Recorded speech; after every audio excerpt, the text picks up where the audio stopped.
The Lord be with you. And with your A spirit. reading from the Holy Gospel according to Matthew. Glory to you, O Lord.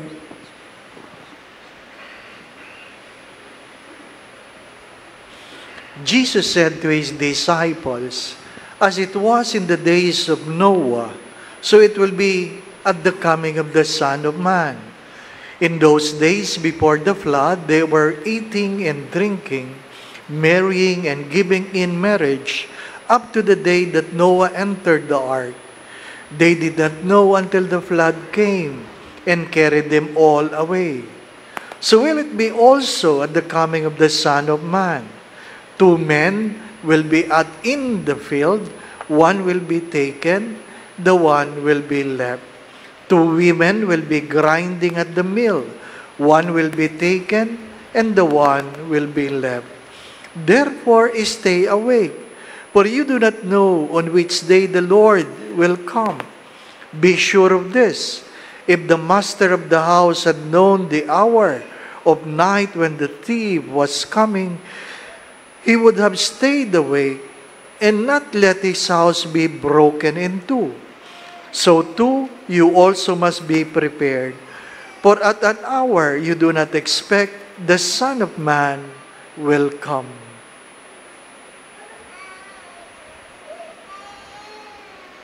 Brothers and sisters, the Gospel of the Lord. Praise to you, Lord Jesus Christ.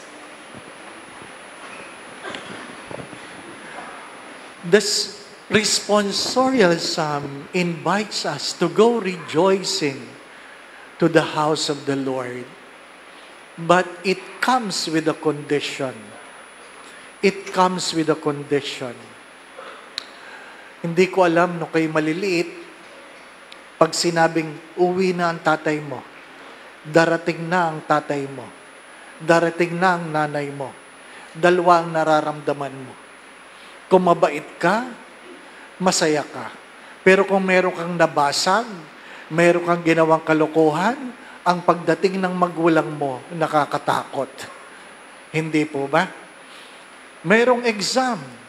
Dalawa lang rin ang pakiramdam niyan. Kung naghanda ka, masaya ka. Kung hindi ka nag-aral, kinakabahan ka. Kung meron kang interview, dalawa lang rin yan. Kung naghanda ka, masaya ka. Pag hindi ka naghanda, malungkot ka. Mga minamahal na mga kapatid, ang saya ay depende sa paghahanda. Advent is about preparing ourselves as we wait for something to come. The greater importance, the greater the preparation. Anong problema natin mga Pilipino? Pag tayo iniimbitahan at hindi natin gusto ang pupuntahan, darating ka ba? Tingnan ko. Yan ang sagot ng marami. Pupunta ka ba? Tingnan ko. Anong oras ka darating? Maya-maya. Ba't hindi ka pa naalis? Malapit na. Bakit? Hindi mahalaga. Hindi po ba, ano? Marami sa atin nalilate sa misa, pero hindi nalilate sa sine. Marami sa atin nalilate sa misa, hindi nalilate sa kainan. Marami sa atin mahilig umattend ng binyagan, pero wala sa seremonya, nasa reception. At ilan sa atin ang iniimbitahan at sinasabi doon, RSVP. Walang sumasagot. Dumadating lang. Di po ba, no? Minsan, merong isang pari nagbiro. Nagbiro sa kanyang imbitasyon. Ha? Nagpadala siya ng imbitasyon sa kanyang anniversary. Hindi niya nilagay RSVP. Patawarin niya ako sa aking sasabihin. Pero sinulat ito ni Father. Sabi niya, putang ina, sumagot kayo. Ha? Oh, natawa kayo. Hindi po ba, ano? Oh. Mga minamahal na mga kapatid, kasi wala tayong pagpapahalaga. Wala tayong pagpapahalaga. Pakiramdam natin, meron tayong panahon sa lahat ng oras. Walang nakakalam. Walang nakakalam.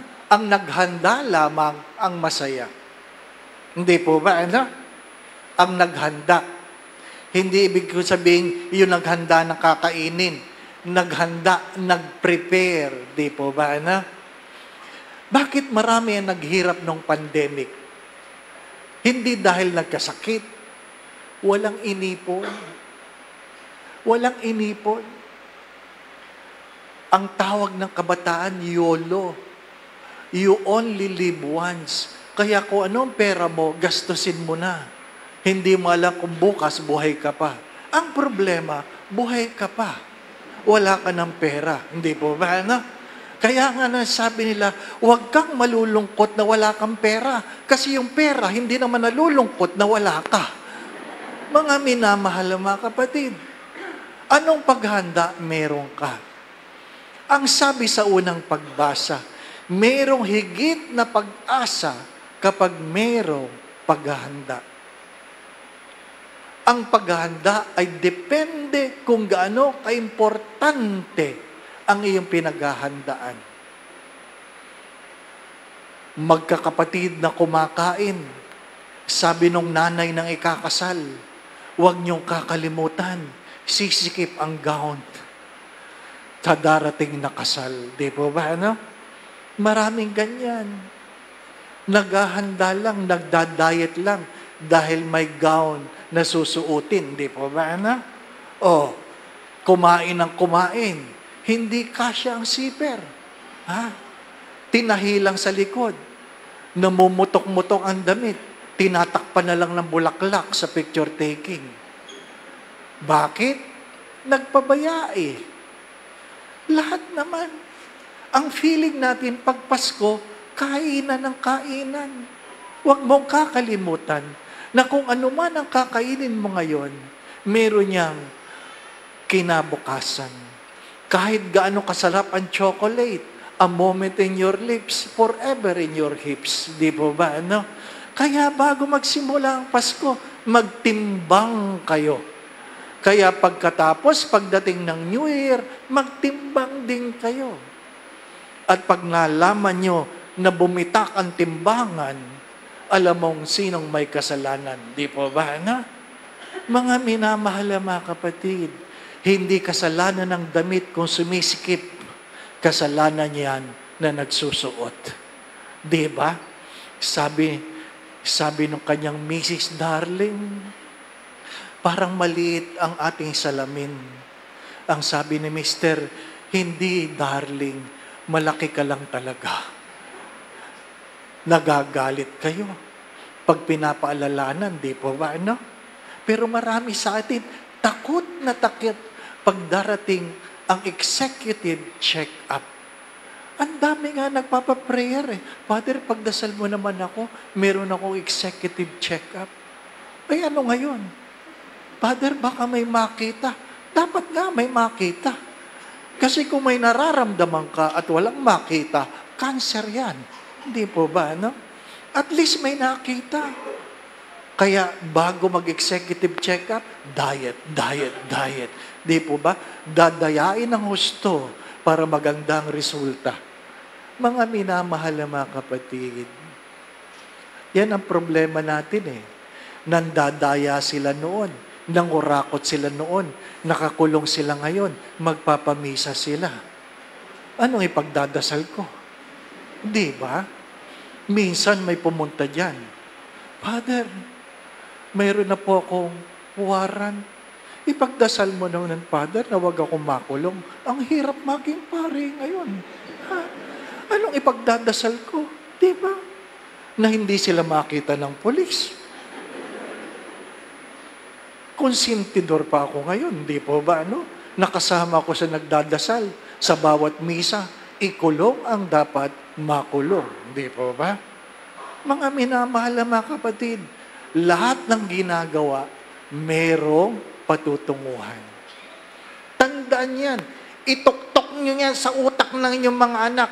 Kung sila'y tamad ngayon, ang kanilang bukas ay mahirap.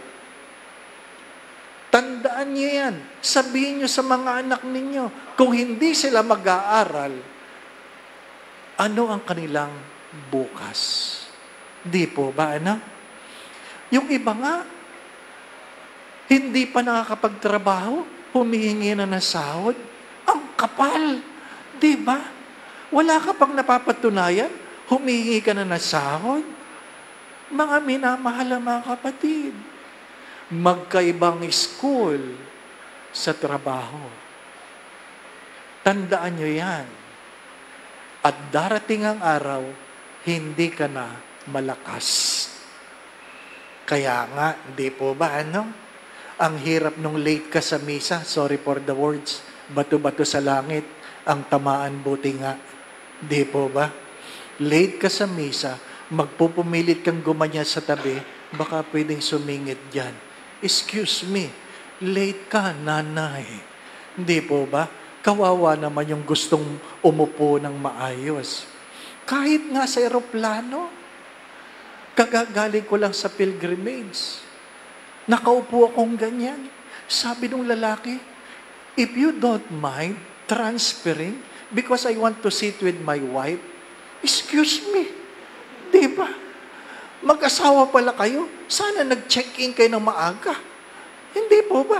Late kayong dumating, bubusisiin yung buong eroplano para kayo ay magkatabi. Pwede ba? Ang kapal. Ang problema natin ngayon, we are so entitled. And we have forgotten that things are privileges and not simply a right. Hello? Gising pa kayo? Ngayon, ang tanong, ano ang pinahahanda sa inyo ng Diyos? Ano ang pinahahanda sa iyo ng Diyos?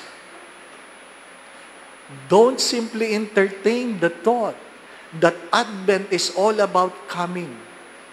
One of the sad reality, many Advents as we grow older is an Advent of going away. Let me repeat that. As we grow older, many of our Advents are going away and letting go.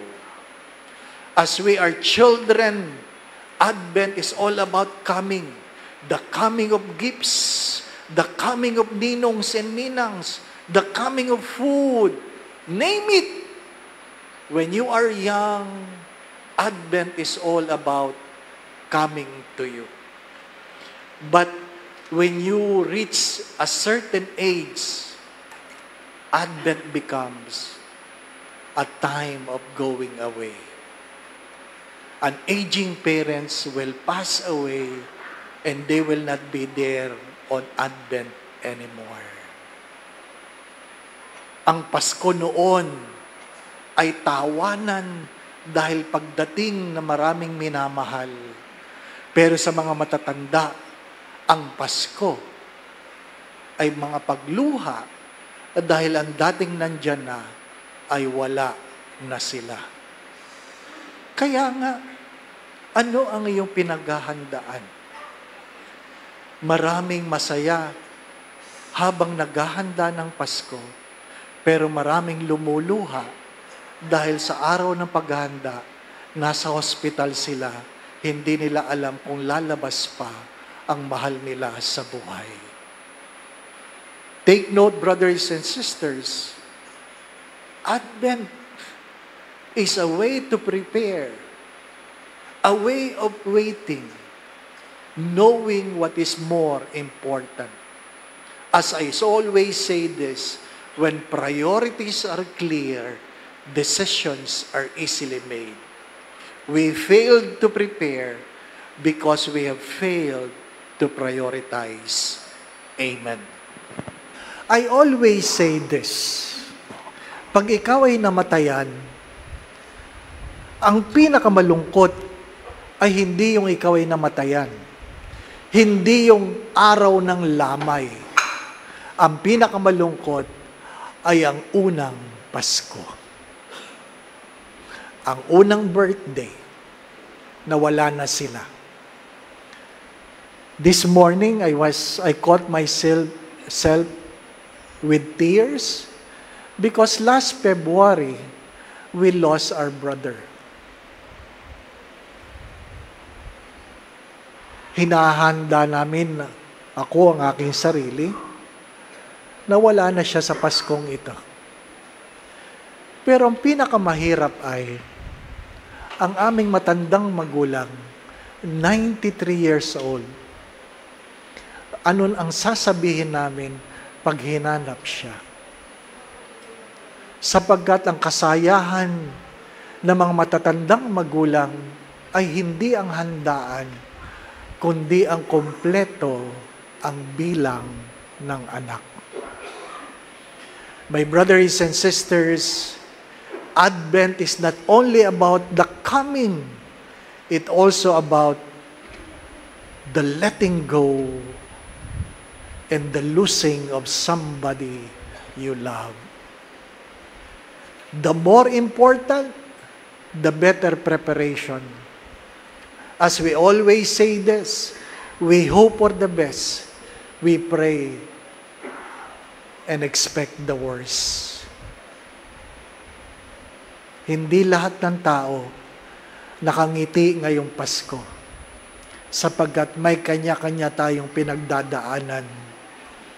At kung ano man yan ang magsasabi sa Salmo Responsorio kung gaano kasaya ang meron ka sa pagdating ng Pasko.